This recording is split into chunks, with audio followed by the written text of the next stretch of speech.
Hello to all my friends and family, and welcome to Jim's 5am Club. And I'm down here in the Southern Highlands, and I've just pulled over on the side of the road because I see these beautiful cows just sitting in the paddock, this green beautiful paddock. So I thought I'd just pull over and just admire them. How green is this grass? It's been a magnificent year in terms of rainfall, and it's given this land an opportunity to regenerate and kick back. But as you can see, the cows are looking plump, they're gorgeous, and they're hanging around. They're checking me out, looking out, trying to work out what's happening over here. I don't need any extra food. But anyway, they'll be part of Jim's 5am Club by the looks of it.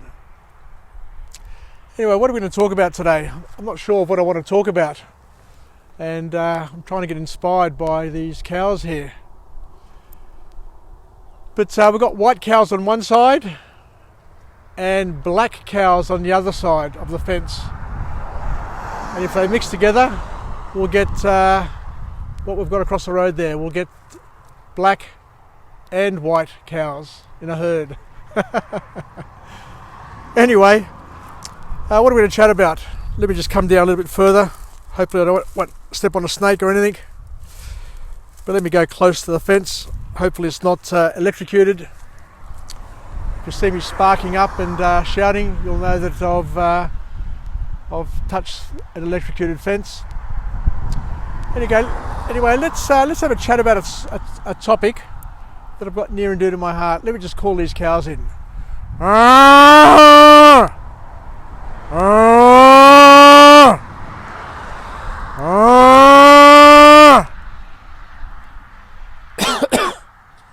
I've got their attention. Anyway, what I want to have a chat to you about is a subject which is fairly serious, actually. Hello, cows.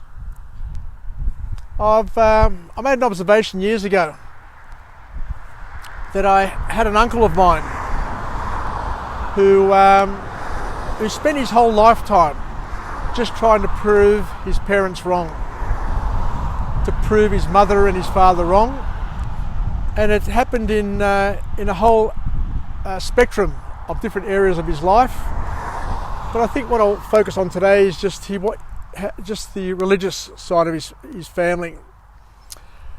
And it happens in a lot of families, and I don't know why it happens, but sometimes what you do is you find the children in the family, some are spiritually inclined and others are less spiritually inclined, and the ones who think that they're smarter than the rest spend all their time trying to dream up ways, trying to dream up theories, trying to identify ways of proving their parents wrong, trying to prove that the church is wrong, trying to prove that their parents' beliefs are wrong, and it just filters into every single area of their life. Those cows are moving off, they're heading off.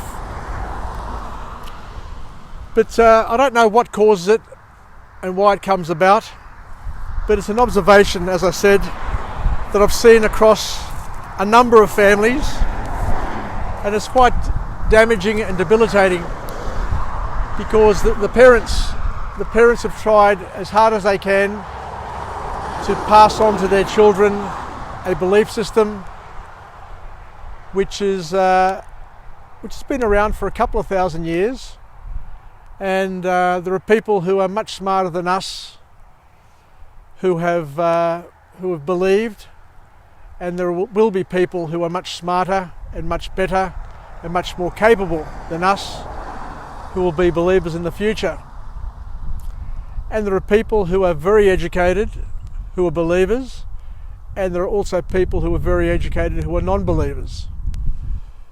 But I don't see the value in a family member spending all their time trying to prove to their mother and father that their core beliefs are wrong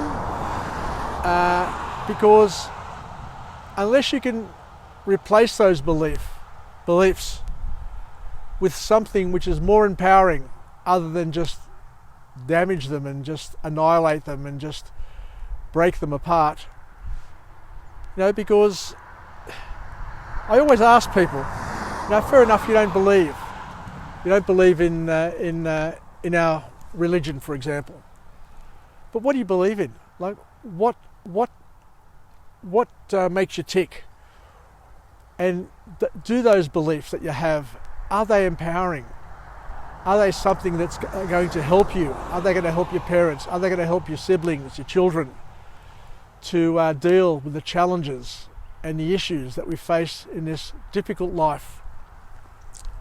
Now, there is no doubt that times are tough, and as we get older, times are getting tougher, and we're getting more and more challenged. I've got an audience of 4, thank God. There's no doubt that times are getting tougher, and people are growing further and further apart, and are living very, very different lives to the lives that our parents and our ancestors lived. I'm not going to comment on whether or not it's right or wrong, but I ask the one question, and the one question is the life that we're living something which is going to empower us, make us better people, enable us to deal with the challenges and the difficulties that we're going to face in life, because we're all going to face some massive difficulties. One challenge or 2 challenges we can deal with. We don't need a strong constitution to get through small problems. But when we get hit by the tsunamis, the massive problems, or the multiple problems, which once combined create a massive wave of pain, of suffering, of challenge, who are we going to turn to then? Who's going to console us?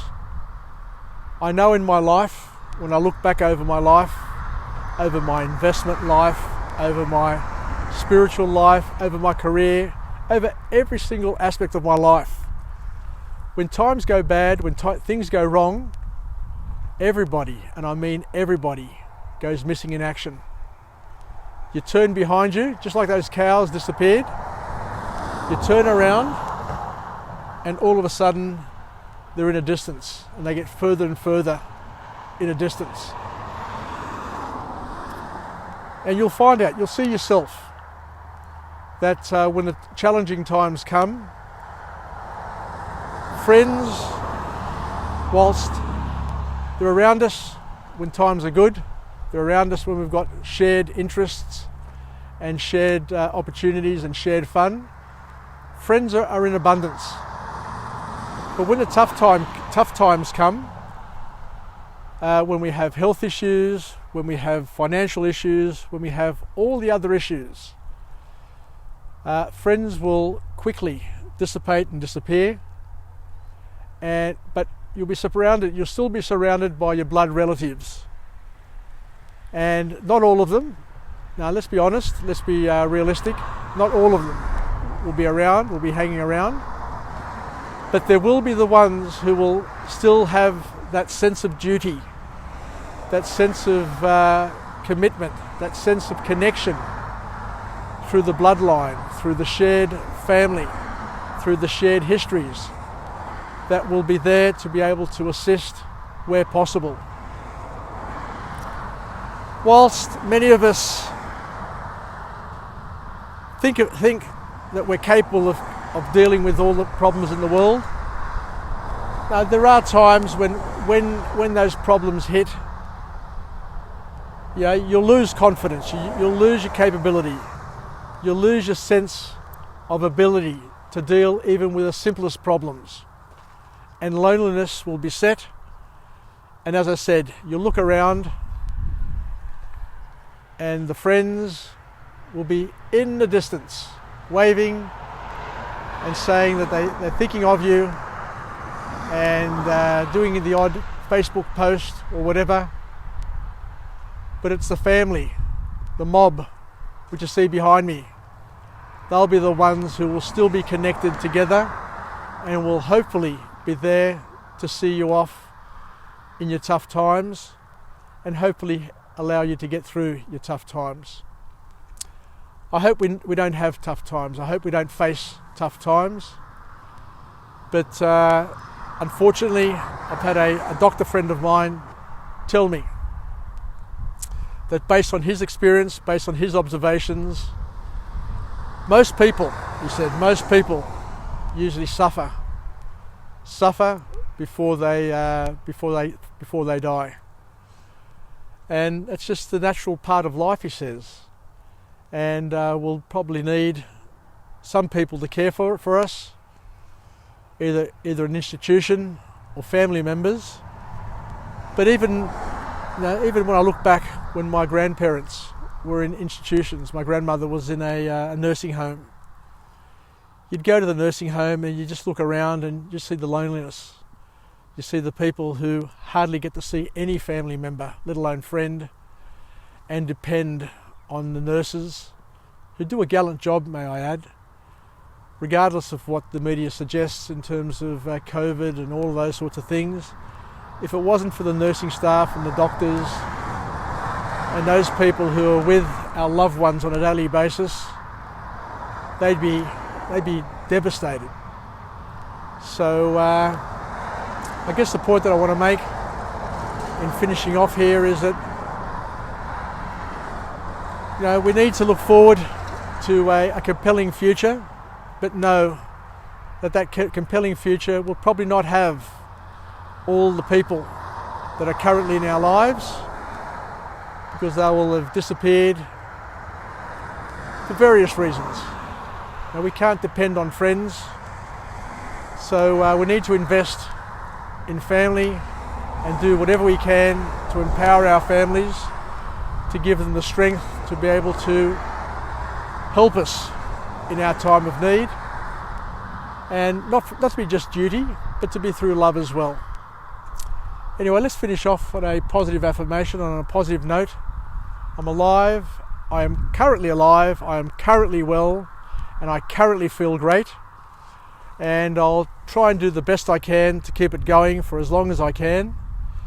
But we all need to stay connected, stay relevant, and most importantly, to not spend our time trying to invalidate and wrong our family and our friends and our parents, and to have a belief system that empowers us and it gives us some sort of hope for the future, so that we can look around and have people, both black and white, and family members in the background to depend on and to look after, and for them to look after us.